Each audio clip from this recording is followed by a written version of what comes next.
Bienvenue à nouveau dans la cuisine rustique de Marc et Vincent à New Glasgow, île du Prince-Édouard.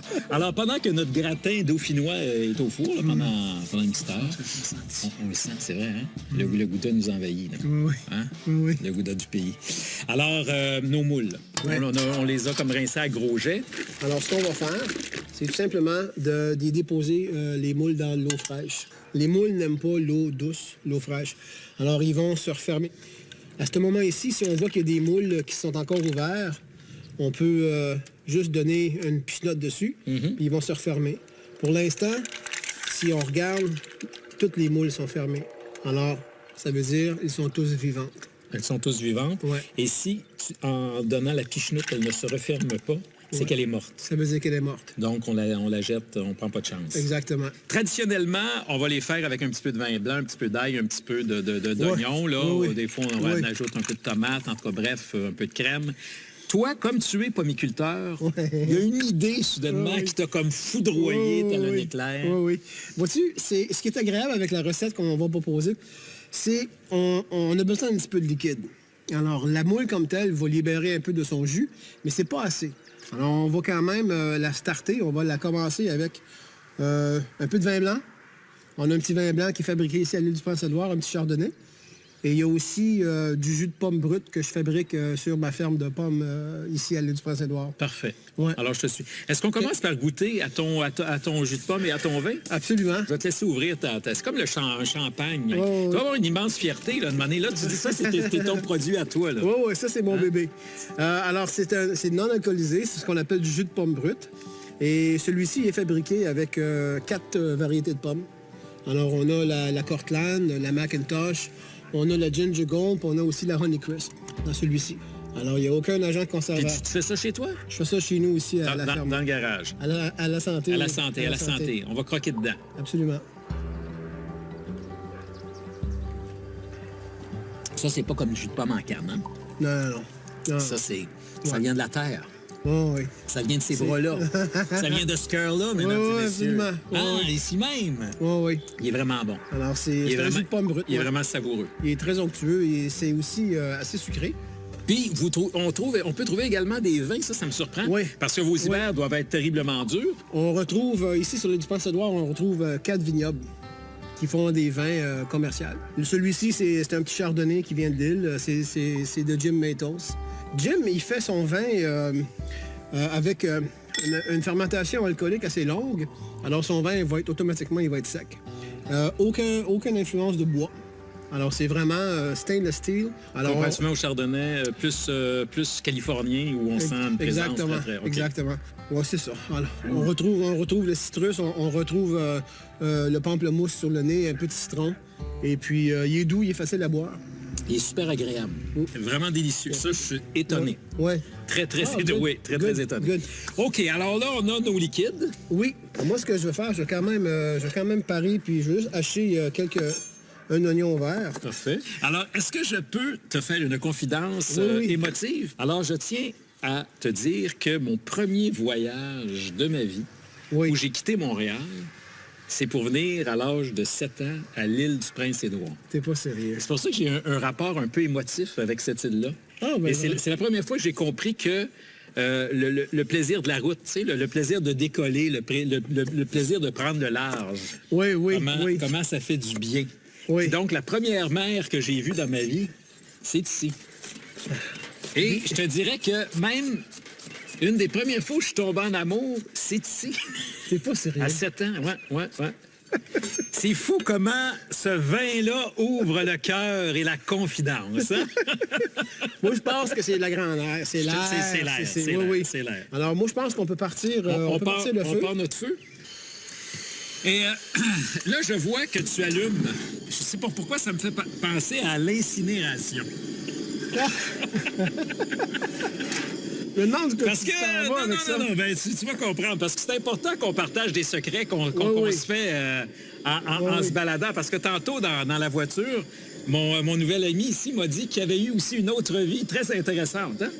Hein? Parce que tu n'as pas travaillé dans le milieu de la restauration toute ta vie, là, toi. Là. Non, il y a un certain moment de ma vie, ma famille, la famille Brunet dans l'Outaouais, qui ont fondé le premier salon funéraire qui a vu le jour en 1886 à Rockland, en Ontario. Et puis, je suis allé travailler pour ma famille. Alors, comme directeur de service funéraire. Moi, ce que j'ai appris dans mon passage dans le domaine funéraire, si tu y penses comme il faut, Vincent, quand la mort est présente, on parle pas de la mort, on parle de la vie. Et quand on parle de la vie, on parle des expériences de vie. Ben oui. Et c'est très, très riche. Absolument. Moi, c'est comme ça que je l'ai vécu, ce passage-là.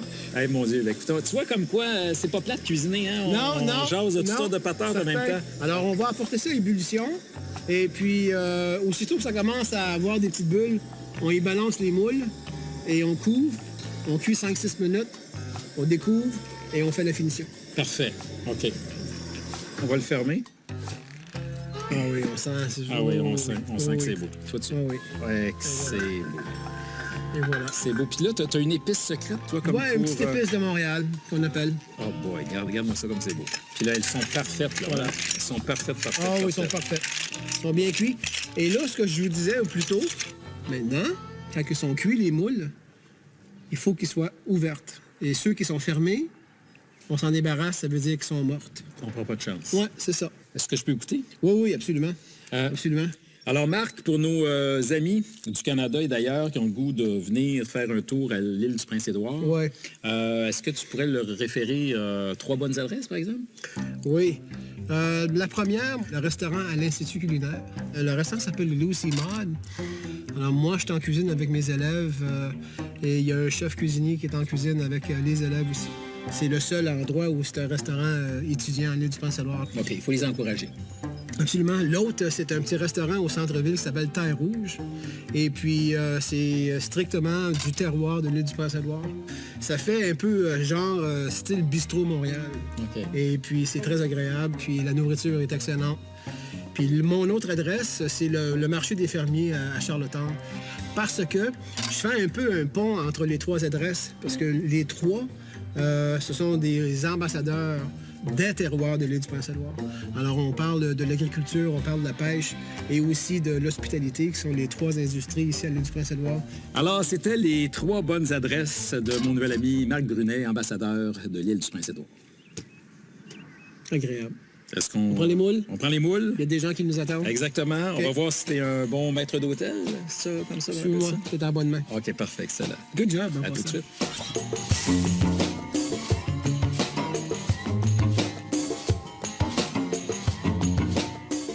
Bon! On arrive. Alors, ta chérie est là, en plus. Finalement, on arrive. On arrive. Regardez comme c'est beau. Alors, ta belle chérie est là. Oui. On a notre chaîne qui est revenue de sa journée de pêche. Bravo. Puis Jeff est là. Ça, c'est fantastique. Puis on a le droit de goûter, là. Ben oui, certain. Ben, bon appétit. Bon appétit. Et on peut rebaptiser notre gratin dauphinois le graton dauphinois. C'est bon, bon, voilà. ça. C'est exactement. Bon appétit, santé. J'aimerais ça que tu me parles de ces vendredis que tu prends avec tes étudiants. C'est des élèves qui viennent un peu à travers le monde.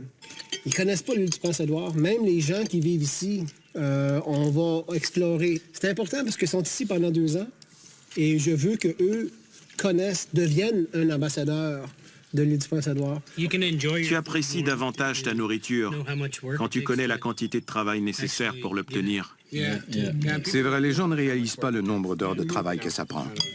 Absolument. Puis là, c'est bon, hein? C'est bon, it's good, hein? C'est très, très, très bon. Hein? C'est bon. Puis aujourd'hui, on a commencé la journée avec un jeune sage qui nous a parlé, comment est-ce qu'il a dit ça? Human language. The human language. Il nous a parlé de ça aujourd'hui. La langue de l'humain. Alors qu'on soit français, anglo, chinois, arabe, peu importe, on va faire un toast J'aime ça. à ça. Hein? À l'humanité. Ah, c'est venu de toi, ça. Chin. Attends, je t'en mets un peu, là. Il faut pas que tu... Hey, OK, c'est chin. Alors, chin. À l'humain.